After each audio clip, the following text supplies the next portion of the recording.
Hey, Amy, thanks for taking the time to meet today. Yeah, no worries. Thanks for asking for me to be here. Yeah, so as we discussed, we're so excited to interview some of the amazing people in our industry and highlight the heart and soul behind the operators and the leaders in our space. And it's with great pleasure to interview you and learn more about Hope Surrogacy, an amazing agency run by incredible people. So excited to have this conversation with you today. You want to start by telling us a little bit about yourself and the agency and why you got started? Yeah. So I'm a physical therapist by training, and I worked most of my years in Chicago in a level three nursery pediatric facility. Um, and I've always loved working with children. And I moved to Madison in '05 and started working in the schools as a PT. And through our own children's schools, I met my business partner, Mary, first day of school. Everyone said, be careful for that first person that starts talking to you. But as we know, Mary is a great talker. So she made me feel welcome right away. And over the years, we just stayed friends as our kids grew up. And I had a client pass away of ALS, and I just needed a break. So Mary and I went out to have dinner, and she said, "Hey, do you want to come work with me and do some social media and medical record reviewing?" And I said, "I'd love those things. Great, no problem." So through that, which is another long story in itself, we decided to start our own agency. So 8 years ago, on my 50th birthday, we started Hope Surrogacy, and we've had 84 beautiful babies, and we're just chugging along in the space. So I love where I've started, and I love where I am now. It's a great second career after being a physical therapist. So. It's amazing. And you two are such a dynamic team. Do you want to share some things that make, in your words, that make the agency different or unique, or some of the things about the agency you're really proud of? Yes, I would say I love that we've stayed small and we call ourselves a boutique agency. And I think one thing that's unique about us is that we do in-person match meetings still. So we've discussed doing virtual match meetings, but at this point, our clients still love it as much as we do. And, once we've done an in-person match meeting, we just think, how could we have not done this, right? It's just, we love it when people can sit across the table and talk about what they're going to go through together. It's such an intimate process. And then we usually send them for lunch or coffee or ice cream after. And it's just a great way to launch this we don't want it to be a transactional process. We know there is a transactional component, but it's really important for us that our clients have more to talk about than just the journey. So we think that's something that sets us apart. One thing I learned is we actually also have our intended parents do the same psych screening as our surrogates, and they also do the PAI. And people will say, well, you can't decide if they're good parents or not. And that's not what we're looking for. We want our gestational surrogates to understand that our intended parents have gone through the same screening. And oftentimes at the match meeting, they bring up things that they've both learned. So that's also pretty unique, I think, to our agency. So we're growing slowly. We're always encouraged to keep growing, and we are doing that. So it's just been a nice natural progression from day one to where we are today. So, Having worked with you all and known you all over the years, I just know that personal touch and care and relationships has been so much at the center of everything mhm. you do, which I think is really special. I love that focus on the relationship with the surrogate and the parent, right? It seems so critical in navigating the journey in the beginning and throughout and after, right? Correct. Yep. And we are one thing that we spend a lot of time when we do an initial consult with both parties is we talk about their priorities. So, we would like in a perfect world to always find something for them to talk about other than the journey. So, um, I love it when we'll match people and then they'll both say, we both collect butterflies or things we would never ask. But, we try, if we can find commonalities, it just makes this process, it's more fun, they feel safer and they feel more trusting of each other. So it's a big deal for us to try to really match priorities. So. That's great. I think this is a really cool opportunity. I'd love to ask you what you think big misconceptions are or things you really want intended parents who are considering surrogacy to know, or what they should know, or Mhm. areas you see the most concern or confusion? So do you mean as an industry in general or in Yeah, our? or if you were to meet a family who are just starting to think about this journey and they can meet an expert like yourself to give them the best pieces of advice or things to consider, what would they be? So what we do is we always start off talking about how we do it, what we do, how we match people. We talk about the importance that there'll be legal involved, escrow involved, insurance involved. It's not just you're going to meet a nice woman and you're going to go off and have a baby, that it's a very professional um, situation, even though we want it to be fun, but that there's a lot involved. And we often will encourage both gestational surrogates and parents to talk to other agencies because every agency has a different feel, a different vibe. Based on the questions they ask us right in the beginning, sometimes we think they might be better with maybe a bigger agency or maybe an agency in a different part of the country. So we try to really keep our feelers up all the time because we don't want to take on clients that we can't match, right? If they aren't a good fit for our agency, we're going to straight up say, we don't want you waiting a long time. We don't think we're the right fit for you. So I think some other misconceptions are that the surrogate's only in it maybe for the money. And again, typically when a woman calls us, she either knows someone who's struggled or maybe she has a relative who is in a same-sex marriage and they need a surrogate and they ended up not needing to work with her. And she's said, well, if I was willing to help them, I would help somebody else. So that's like a dream surrogate answer when they call and we ask why Right. you decided to do this. So I think for the parents, long story short, it's making them understand that there's a process. It's a safe process. It is an expensive process, but that's part of what it takes to be safe. So Yeah, that's I love you that you brought up the the money component with surrogates, right? And mhm, that misconception that most surrogates are in it just for the money. It's, mhm, and this is a common debate in the industry as a whole, is what's the right compensation for a surrogate? And it's interesting, because of what a surrogate goes through and the risk she takes and all and her own sacrifices. Personally, I don't think the compensation covers it. I think that what surrogates are compensated helps with that aspect, but surrogates mhm. are doing it to help a family and to be part of a group that hangs their hat on being proud that they helped build a family. Right, And sometimes that gets lost, at least at where I sit in the money side of the business and managing the right, escrow. Um, I know that, but I know it's competitive and there's marketing and right. there's a lot of misinformation out there. But if you met, I think if most people met a large cohort of surrogates, or at least most surrogates, the mass majority of them, they're doing it to help people. The money helps compensate for what they do. Right.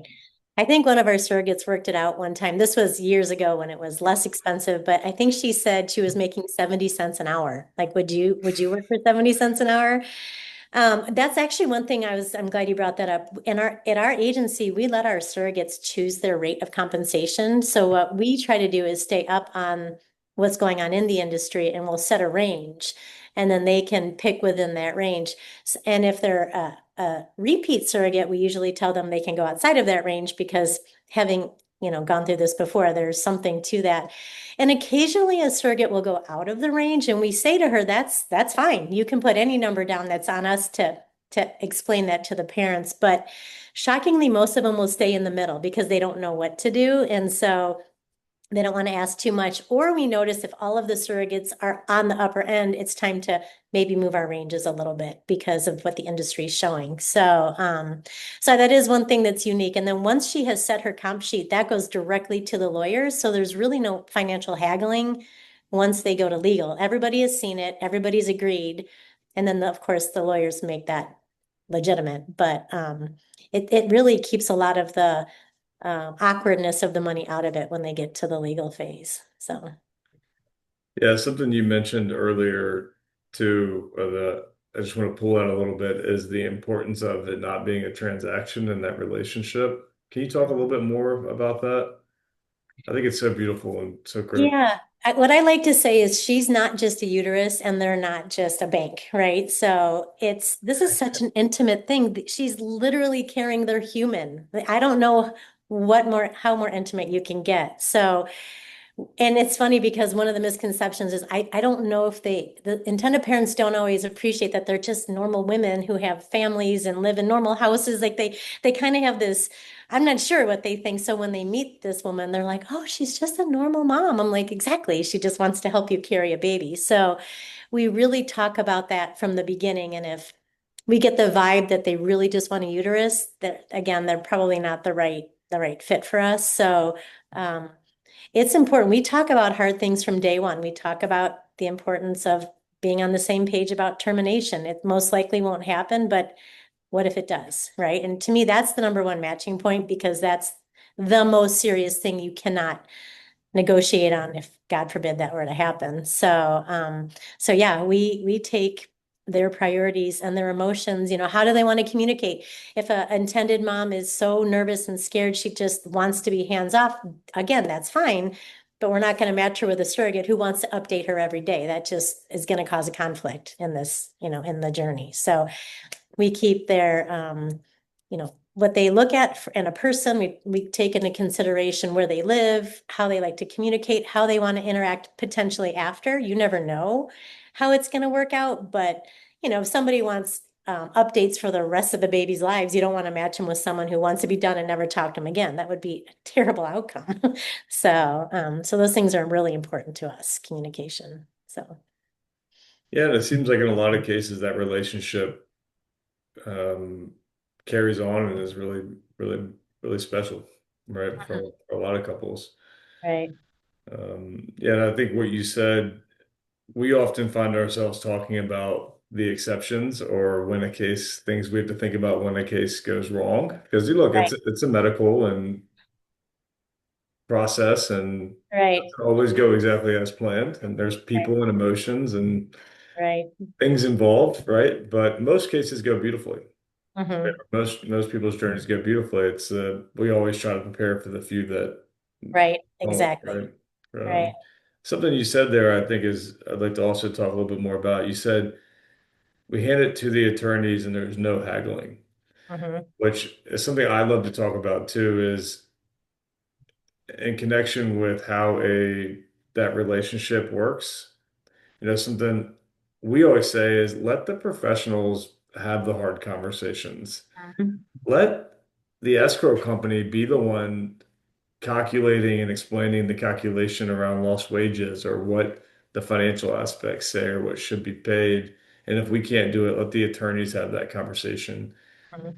So, or let the agency step in to be the mediator between the surrogate and the parents when there's a misunderstanding or something that needs to be discussed. So they don't Mhm. have to have those hard conversations because from my perspective, it just seems like the conversations they should be having should be more about that future family or how the pregnancy is Right. going, and not things that the professionals they hired should be discussing and can remove from that so to avoid tension. How do you handle that, or what are your thoughts on that? I love that 100%. And obviously going to toot your horn, but that's why we love independent escrow. And we tell them that the reason we use escrow for several reasons. One, we don't want any conflicts of interest on our side, that we just don't want to be a part of dealing with the money. But we say the same thing. We said, let the professionals, they're going to stick to your contract. And we always tell our clients, just stick to the contract. Don't start making side deals about, I'm going to give you an extra massage, or if you do, that's just a different conversation, but stick to the contract and let escrow keep the awkwardness out of the relationship. They can see everything, obviously, as you know, they can, through using Orchid and SeedTrust, but let the professionals do their job and then reach out to us if you have questions. I think it's really important. Same with legal, same with insurance. We're not professionals. We always say our job isn't to make the rules, our job is to follow the rules. So that's why we like to have good relationships with you all, so that when things come up, we take it off our shoulders and put it on the appropriate shoulders needed. That brings more credibility to us because we're not just making things up. We're reaching out to find the real answers. So I think that's really important.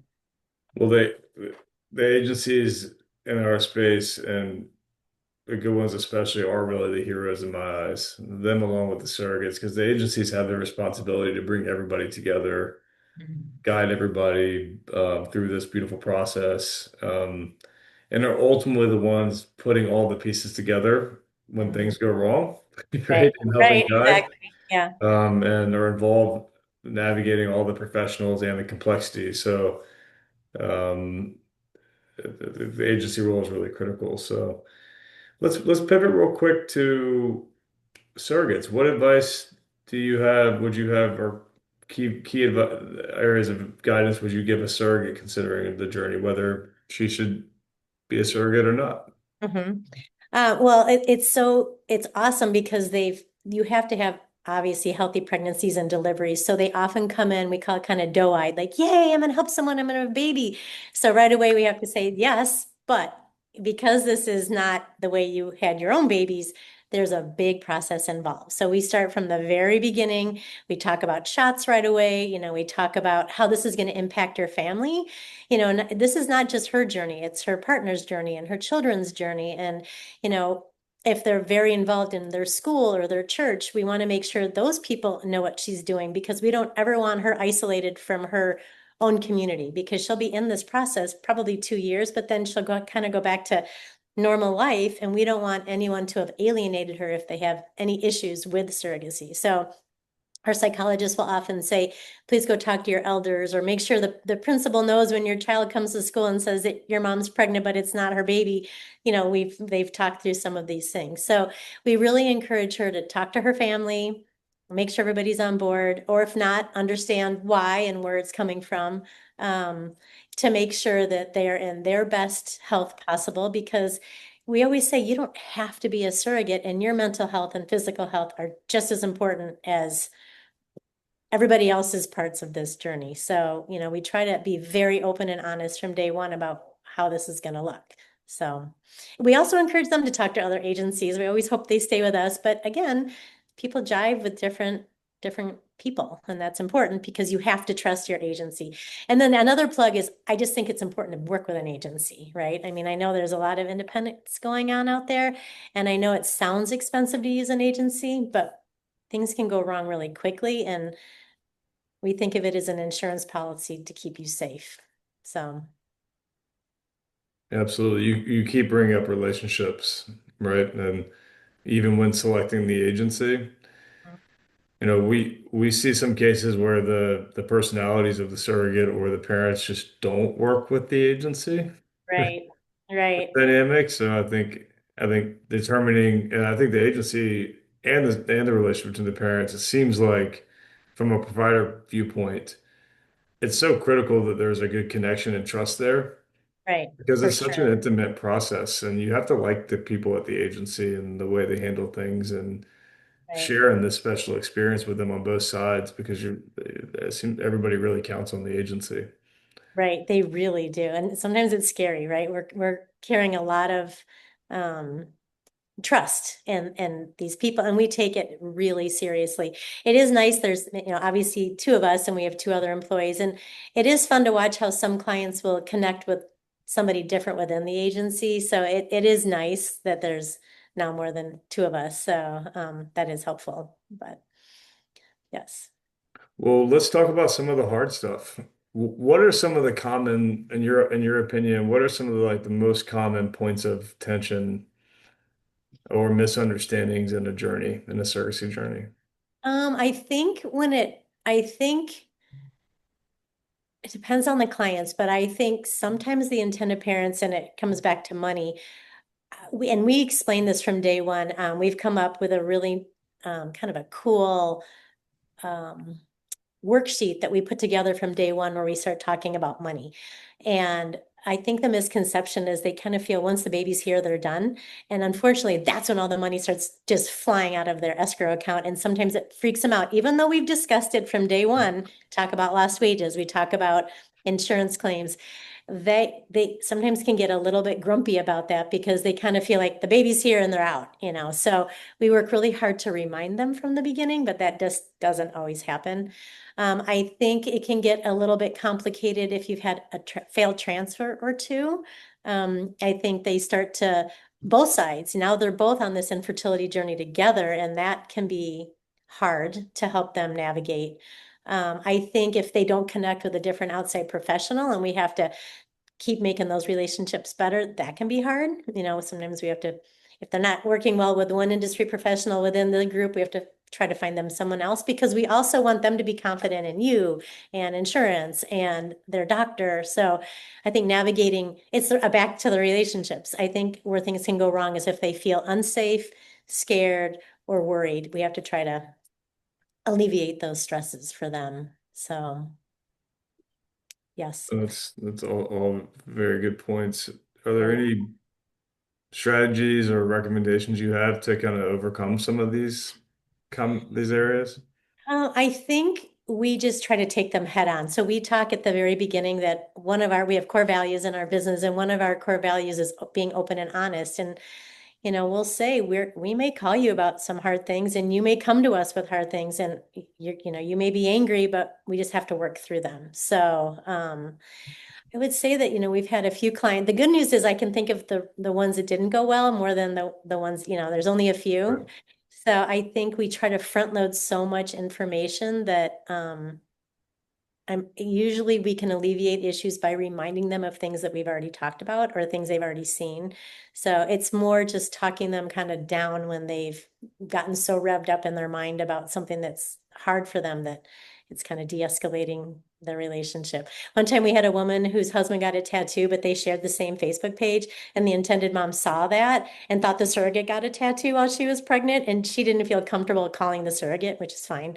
So we had to talk through the fact that it was actually the husband and everything's okay. So we really do try up front. The other thing I learned young somewhere in my life is if I don't know the answer, I will say, I need a minute. We did have an issue about lost wages a long time ago, and I just didn't know what to say. And I just said to the parents, I just need to hang up for 5 minutes and think clearly, and I'll call you back. And we did, and we worked it out. So I think not thinking I always have to have the answer is a very helpful way to be transparent with the clients is I don't know the answer. Just give me a minute. So I think that works pretty well. Yeah, and then these challenges are things that can come up, from my perspective. I think this is when uh, parents and a surrogate really figure out the quality of the team they hired, Mhm. right? It's easy to have a good team when everything goes well. Right, And the better team you have across the board, the higher probability of things going well. But where I think we're an exceptional team of professionals really shine is when things don't go well right. or there's tension.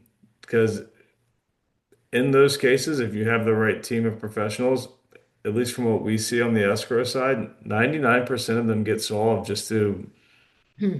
communication and understanding, right? Right. Yeah. Um, or some compromise. It's when there's not a strong team or not the right people or relationships or trust established that any situation becomes more challenging, right? Right. So, Yeah, I think somewhere else where there can be some tension is especially at the end of the pregnancy. Sometimes the surrogate will not feel heard from the intended parents. And I think it's that now the intended parents are really revving up for the fact that a human is coming into their world. So I think that's where we really like to step in at the end is make sure she's feeling as supported. And we tell her from the beginning that you're not going to miss the baby at the end. You're going to miss your relationship with the parents because now the parents are completely focused on this person.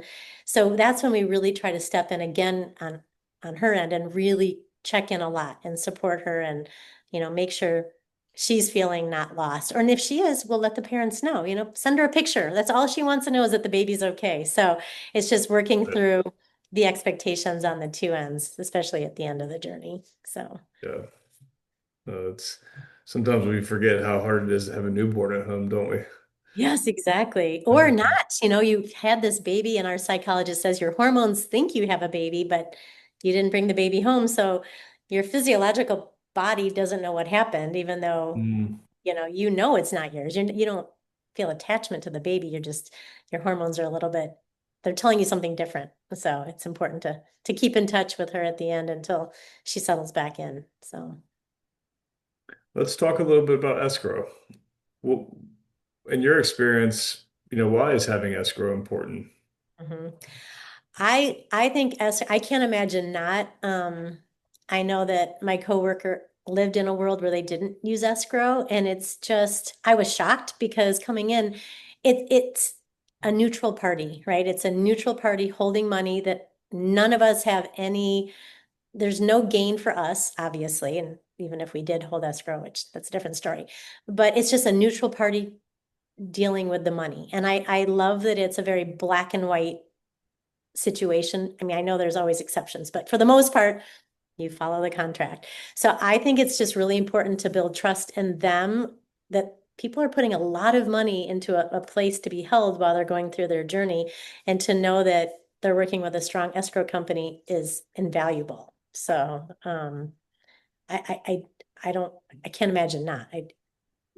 It's one of the most important parts of this journey, in my opinion. So Yeah, I often find that, I go to bed and wake up every day thinking about escrow and escrow security and what matters and right. how to improve it. I often think about, what, because I'm so close to it and think about it every day. I'd love to ask, what misconceptions or things do you hear when you talk to clients that they don't, what do they not understand about escrow, or things that you find yourself explaining or just going deeper on with them that's not mostly understood in general about escrow in our industry? Mm.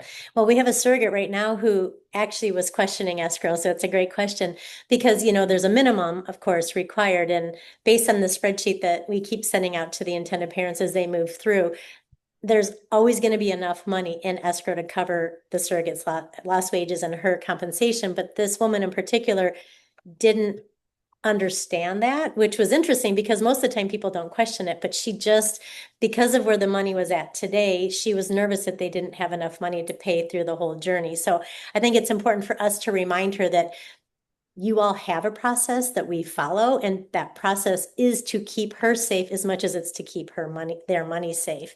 So, what I really like too is that at the drop of a hat, I can call anybody there, and I have yet to be dismissed. And I think it's so important that if she's asking us this question about why is the minimum only X, I really want it to be why. We can explain that, or we can have one of you explain that to her as well. So it was interesting that she's the first one that really questioned escrow on the GC side. On the intended parent side, the biggest question is my money going to be safe? If I'm putting in $80,000 into this account, how do I know it's going to be safe? There's some things that have gone on in our industry, as we all know, that have given people reason to pause. And in my opinion, it's even more of a reason to put their money in a safe escrow company because there's several reasons. So I think on the GC side is making sure there's enough money for her, and on the intended parent side is making sure all that money is safe. So, Yeah, no, those are great items. And I think safety with escrow is kind of, from a parent's perspective, it's kind of a loaded element, right? Because I think safety kind of goes two parts. One is the money safely held? mhm, Is it a secure financial institution that's qualified to hold and manage the money? mhm, Um, and I even hate to say this, but I personally feel that, and my background's in finance and in banking, and I think there's places in industries and in business to where all sizes and levels of companies make sense. I think agencies are a great example. You can have right, the really large agencies and the boutique agencies and everything in between to fit different people's needs. mhm, But when it comes to a financial company, and what an escrow company is in our space is really a complex financial organization that has to both manage money securely and also administer it in accordance to the contract, which are complex and they vary greatly, and there's nuances within them that are very specific to our industry and to mhm, the journeys. So I don't think, given the complexity and what I think the level of complexity and what the requirements, I don't think it's a great space for boutique operators. And smaller escrow operators can exist, and they should, but there needs to be a minimum level of security reached before they should be trusted. Right. And we've seen time and time again in our industry when issues come up with other escrow providers, it's either agency held, which and it's illegal in many states and it's just riddled with too many issues. A, it's not a focus. B, there's too many conflicts of interest, and you shouldn't be the one bringing everybody together and holding and managing the money. And this is why it's illegal in most advanced state statutes, but they still exist. And that's the majority of the fraud we see. And then when we see issues with escrow companies, it's usually smaller escrow companies that aren't qualified, meaning they don't have a qualified team of professionals. They're not audited. They don't have the bonding, and they don't have the security in place to really be qualified to hold and manage money. Mhm. And this is something I've been a little bit more outspoken with after some of the recent fraud Mhm. because it's terrible. Most of the time for parents, the complexity of this journey is so high. The last thing they think about is escrow. Right.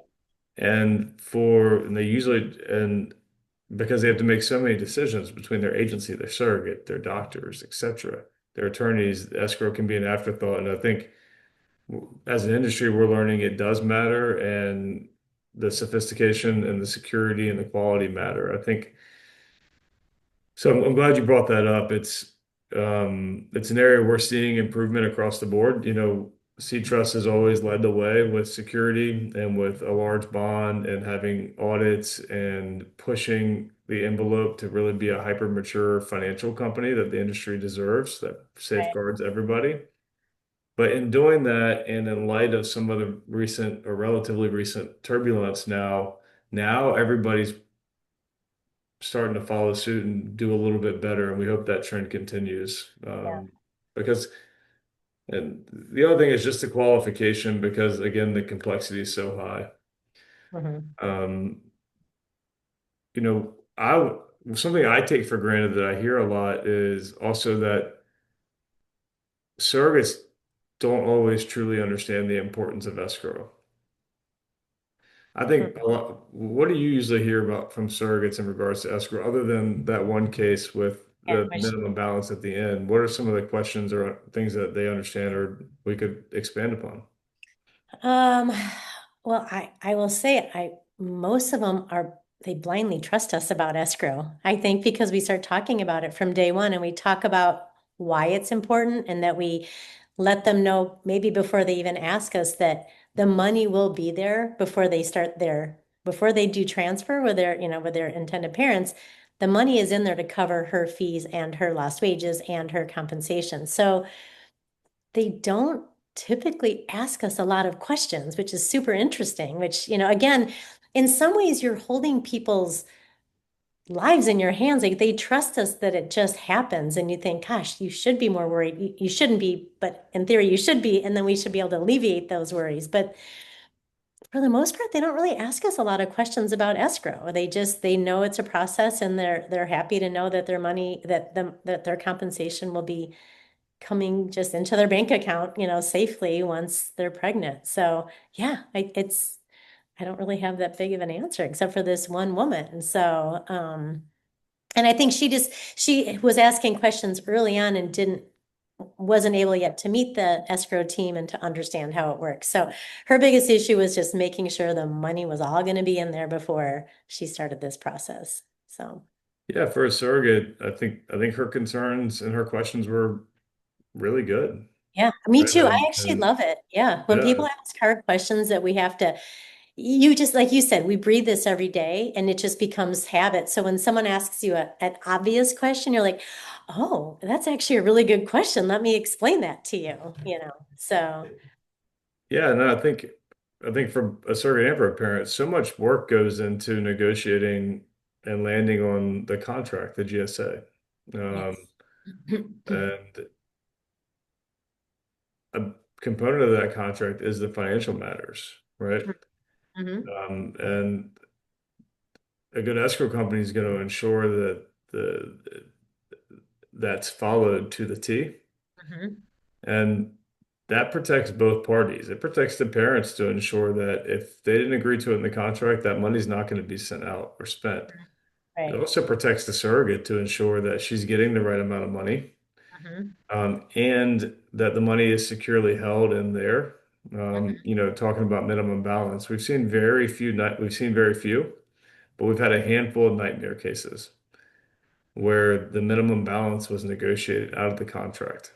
Oh, And these were some of the worst situations we've had because, in this case, one of the IPs was an attorney, okay. and there was a lot of emotion in this case. And ultimately, the IP didn't want to pay the surrogate for something that she should have been paid on. And again, I want to reiterate that this doesn't happen all the time. Right. This is, This is yeah, like I'm less than shocked by this. Right. Right. this is like less than 1%, very unusual.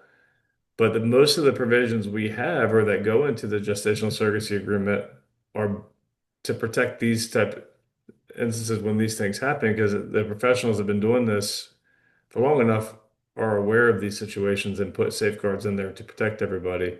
Mhm. But in this case, the attorney was savvy and negotiated out of the contract, and it was missed by the surrogate and her attorney. Mhm.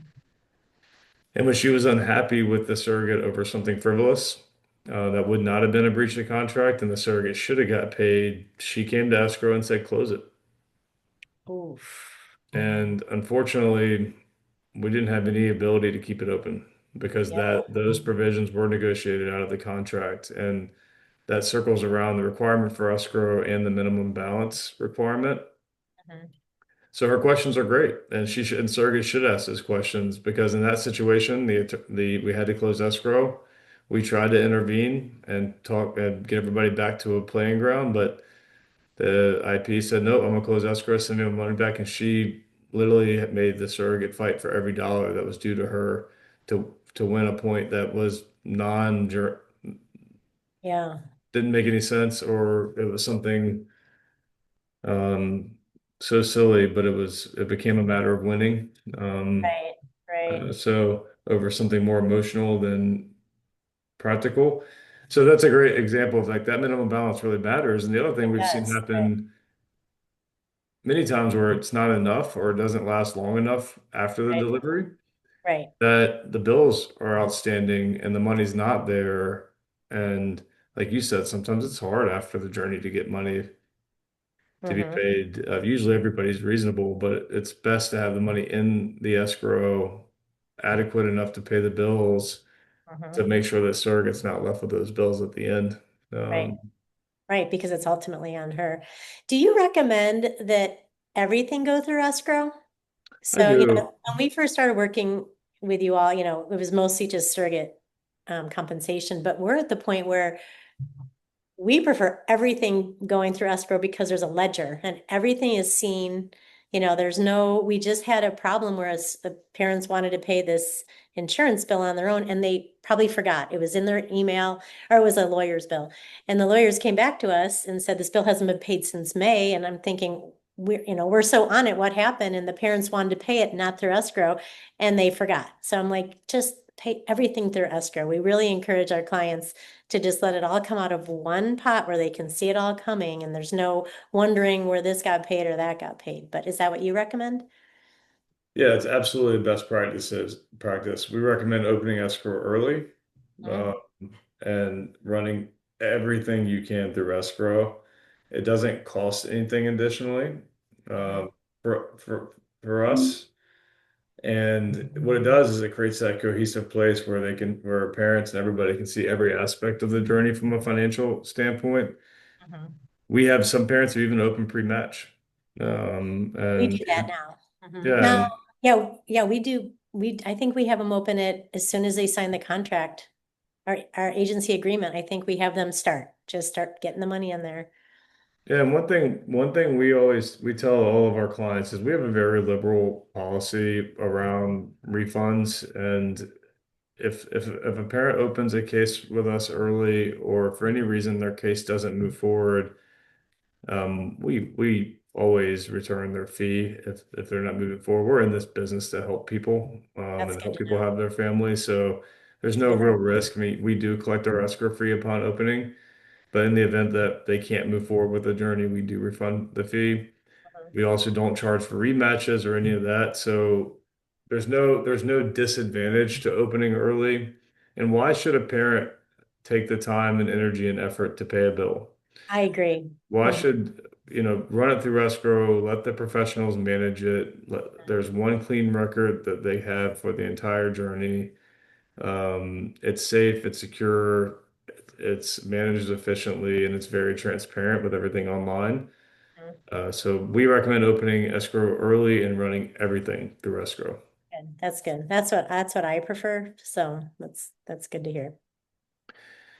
I mean, let's step back a little bit. Let's talk bigger picture. When you look at the industry and where we're going, what things do you see? What things are important from ethics, trust, reputation? Mhm.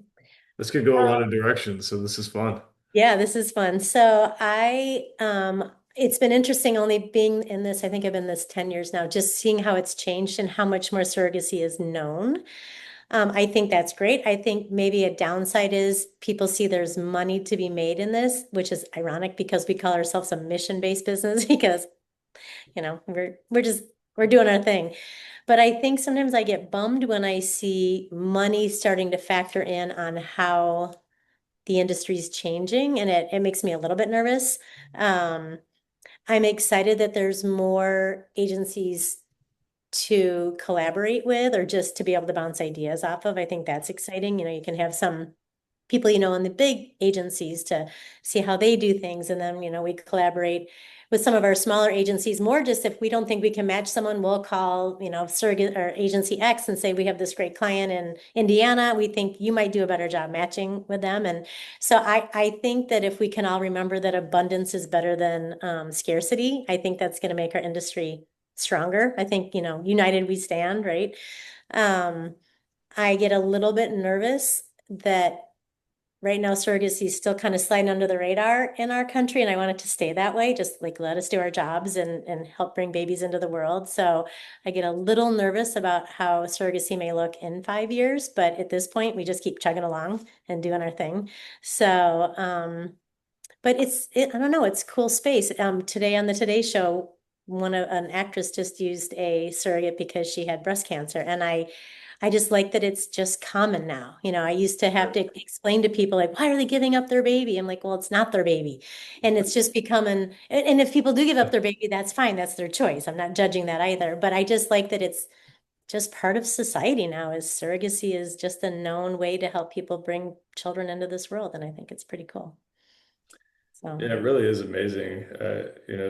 SeedTrust is turning 10 next month, so we're going to celebrate our 10 years in yeah, business as so, well.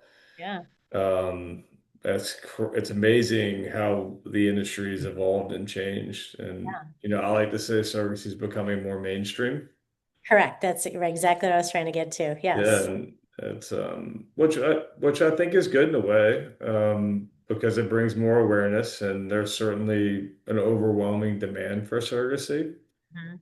So more people aware should hopefully equate to more surrogates be willing to help the people in need. Right.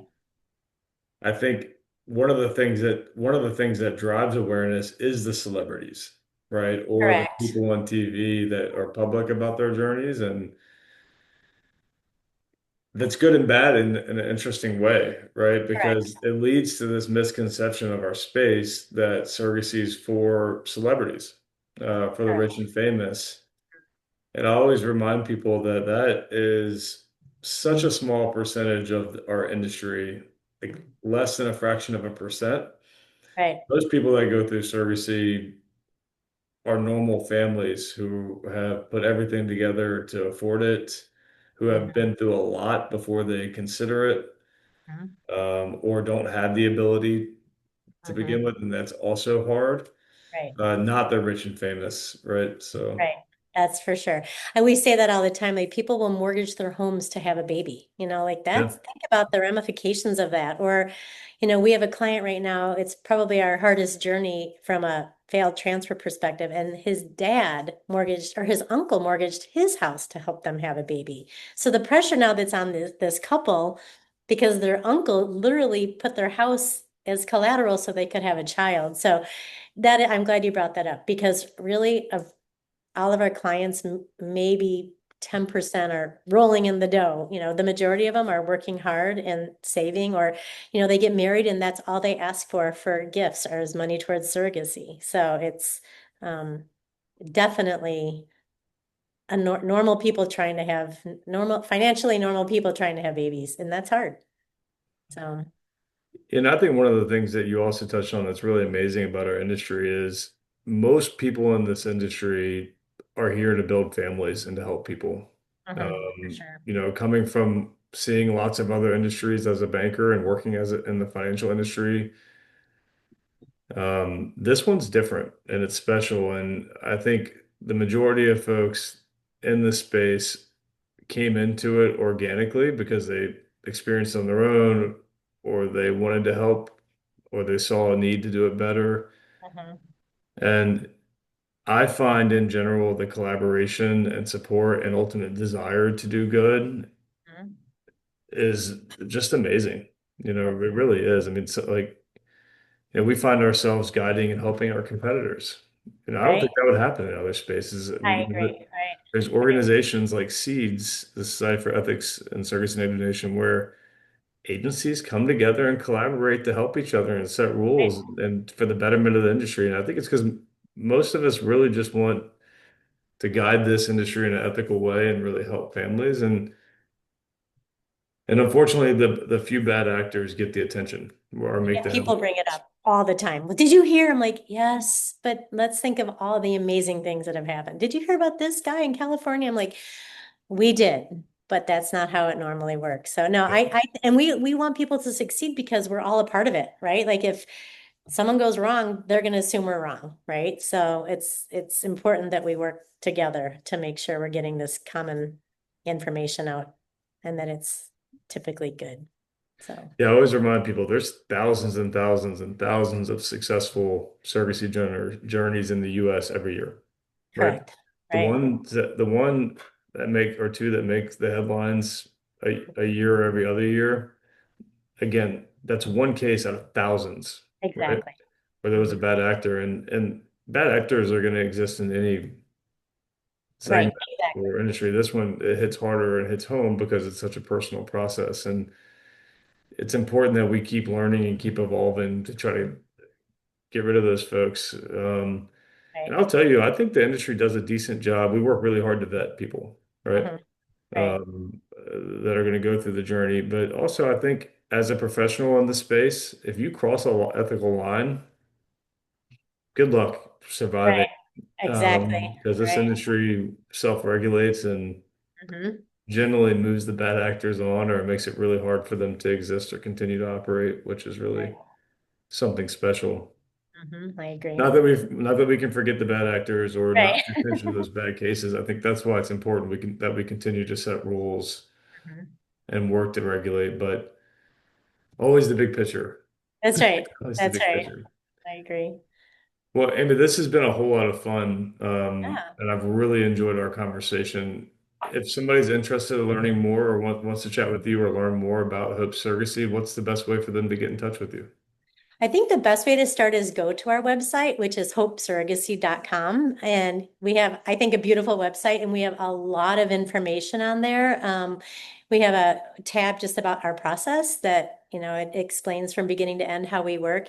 But through there, they can also use the main number on there as a text or a call. I know most people like to text these days. So our number is as textable as it is for the phone. But yeah, I would say go to our website and or just straight up give us a call and we'd love to talk to somebody. So talk to anybody. So Well, thanks for all the work you do. thank you. Thank you Yeah. for keeping our clients safe.